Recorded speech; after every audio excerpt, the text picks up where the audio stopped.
अस्सलाम वालेकुम। मैं मुबीन, रोड नंबर 9, डेयरी फार्मर।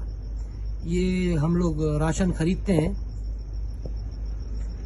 मिलों से और भरोसा करते हैं ड्राइवरों के ऊपर कि वो माल ले आएंगे।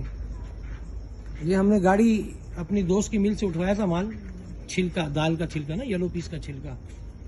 ये गाड़ी हमें शाम दोपहर से निकली हुई, पहुंची नहीं थी। ये हमें मालूमात करने पे पता चला तो ये आरिफ गोट में ये किसी गोदाम में खड़ी है। इसके अंदर गोदाम पे आके हमने बंदों को पता चला तो ये बंदे गाड़ी छोड़ के भाग गए हैं। यहाँ क्या होता था, ये हमारा माल उतार के इसके अंदर ये मार्बल का चूरा है, ये मट्टी है मार्बल की। चूंकि दाल की जो अट्टी होती है वो भी इसी तरह की होती है, तो ये और छिलके का रंग भी इसी तरह होता था। ये कुछ माल पाउडर छिलके में डालते थे और अट्टी को खाली करके, दालों की जो अट्टी होती है उसको खाली करके उसकी जगह ये मार्बल का चूरा भर के हमें पहुंचाने के वाले थे।